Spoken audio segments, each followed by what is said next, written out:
देवी राधा रानी की सच्ची कहानी जानिए कैसे खुद राधा रानी चली आई एक सेठ की बेटी बनकर। दोस्तों, इस कहानी में हम बात करेंगे कि किस तरह से जब हम सच्चे मन से भगवान को पुकारते हैं तो वह दौड़े चले आते हैं और हमारी पुकार जरूर सुनते हैं। दोस्तों, भगवान को भी एक सच्चे भक्त की उतनी ज़रूरत होती है जितनी हमें भगवान की। तो आज मैं आपको बताऊंगी कि अगर आपके जीवन में किसी चीज़ का अभाव है तो उसकी जगह भगवान का भाव प्रकट करके आप जीवन से उसकी कमी दूर कर सकते हैं। तो दोस्तों, आज हम बात करते हैं कि किस तरह बरसाना गांव में एक सेठ की पुत्री बनकर खुद राधा रानी आई। दोस्तों, एक बार की बात है, बरसाना गांव में एक सेठ रहता था जो बहुत धनी था। उसके 3 पुत्र थे परंतु उसके कोई पुत्री नहीं थी। कुछ समय पश्चात उसकी पत्नी का देहांत हो गया और सभी पुत्रों की शादी हो गई। सभी पुत्र अपने अपने कार्य में व्यस्त रहने लगे। सेठ जी को अकेलापन महसूस होने लगा। वह अपने दिल की बात किसी से नहीं कह पा रहे थे। सेठ को शुरू से ही इस बात का दुख था कि उसकी कोई पुत्री नहीं है, लेकिन अब पत्नी की मृत्यु के बाद उनको यह दुख और सताने लगा और वह इस बात को लेकर परेशान रहने लगा कि उसकी कोई पुत्री नहीं है। एक दिन एक महान पंडित उसके घर पर आए और उसे दुखी देखकर सेठ जी से पूछा कि तुम्हें किस बात की परेशानी है, तुम क्यों दुखी हो। तो सेठ जी ने अपना दुख का कारण पंडित जी को बताया कि मेरी कोई पुत्री नहीं है, इस वजह से मुझे अपने जीवन में यह अभाव रहता है कि मेरी कोई पुत्री नहीं है। तो वह पंडित सेठ जी से कहता है, यह भी कोई परेशानी की बात है, तुम राधा रानी को ही अपनी बेटी मान लो। हमारे जीवन में जिस चीज़ की कमी होती है उसको भगवान ही पूरा करते हैं।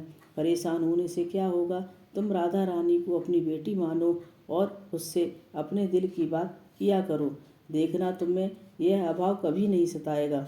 सेठ को पंडित की यह बात अच्छी लगी और वह राधा रानी की मूर्ति लेकर आता है और प्रतिदिन भोजन करने से पहले राधा रानी का भोग लगाता है, फिर स्वयं भोजन करता है और सोने से पहले राधा रानी के साथ खूब बातचीत करता है। ऐसे ही करते करते वह दिल से राधा रानी को अपनी बेटी मानने लगा और वह भूल गया कि उसकी कोई बेटी नहीं है। उसे इस बात का आभास होने लगा कि उसकी पुत्री सच में है और वह दिल से राधा रानी को अपनी पुत्री मानने लगा। जब तक वह राधा रानी से बात ना करता, उसे भोजन ना खिलाता, उसका मन नहीं लगता और जब वह बात करता तो उसके मन को बहुत संतुष्टि मिलती, जैसे उसे पता ही नहीं क्या मिल गया हो। तो दोस्तों, सेठ के घर चूड़ी बेचने एक मनिहार आती थी और वह उसकी बहुओं को चूड़ियाँ पहना कर जाती थी। एक दिन वह चूड़ी बेचने घर पर आई और उसने सेठ के बेटों की तीनों बहुओं को चूड़ी पहनाई। जब सेठ की बहुएं चूड़ी पहनकर चली गईं तो उसके सामने एक कन्या आई और उसने कहा, मुझे भी चूड़ियाँ पहना दो। चूड़ी वाली ने सोचा कि शायद सेठ के घर कोई मेहमान आई है, तो उसने उसको भी चूड़ी पहना दी।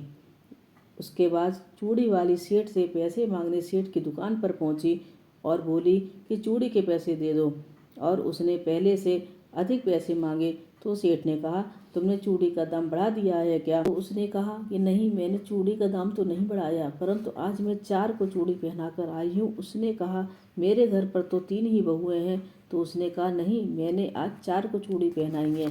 सेठ ने कहा, तुमसे कोई गलती हुई है, मेरे घर पर तो चूड़ी पहनने के लिए सिर्फ मेरी 3 बहुएं हैं। तो उसने 3 के पैसे चूड़ी वाली को दे दिए और चूड़ी वाली भी बिना कुछ कहे पैसे लेकर घर चली गई। रात को सेठ घर आया और हमेशा की तरह राधा रानी को भोग लगाकर और खूब सारी बातें कर सो गया। उस दिन रात को सेठ के सपने में राधा रानी आई और कहने लगी, बाबा, तुमने चूड़ी वाले को मेरी चूड़ी के पैसे क्यों नहीं दिए। जब तुम मुझे अपनी बेटी मानते हो तो तुमने मेरी चूड़ी के पैसे क्यों नहीं दिए। और ऐसा कहकर एक लाडली बेटी की तरह रोने लगी। यह सब देखकर सेठ की आँख खुल गई और वह भी रोने लगा। जब सुबह हुई तो वह चूड़ी वाली के घर गया और बहुत सारी स्वर्ण मुद्रा उसके पैरों में रख दी और उसने बताया कि तुम कल सच बोल रही थी, तुमने कल 4 को ही चूड़ी पहनाई थी। मैंने राधा रानी को अपनी बेटी माना है। तुम बहुत भाग्यशाली हो जिसको राधा रानी के दर्शन हुए हैं। मैं इतने दिनों से उनके दर्शन को तड़प रहा हूँ, तुमने एक बार में ही उनके दर्शन कर लिए। यह बोलकर रोने लगा और बोला, तुम्हें चूड़ी का जो भी दाम चाहिए मुझसे मांग लो, यह सुनकर मनहारन की आंखों में आंसू आ गए और उसने मन में सोचा, जब मुझे खुद राधा रानी के ही दर्शन हो गए हैं तो इससे ज़्यादा मुझे और क्या चाहिए। उसने सेठ के सामने हाथ जोड़कर कहा कि आपकी वजह से मुझे राधा रानी के दर्शन हुए, जिससे मेरा यह जीवन सफल हो गया। मुझे और कुछ नहीं चाहिए। तो दोस्तों, देखा, जब हम भगवान को दिल से पुकारते हैं, उनकी पूजा अर्चना करते हैं, जैसे भगवान ने सेठ जी और मनहारन की प्रार्थना सुनी, वैसे ही आपकी प्रार्थना भी सुनेंगे। अगर यह कहानी आपको अच्छी लगी हो तो नीचे कमेंट बॉक्स में राधे राधे लिखकर ज़रूर बताना। धन्यवाद।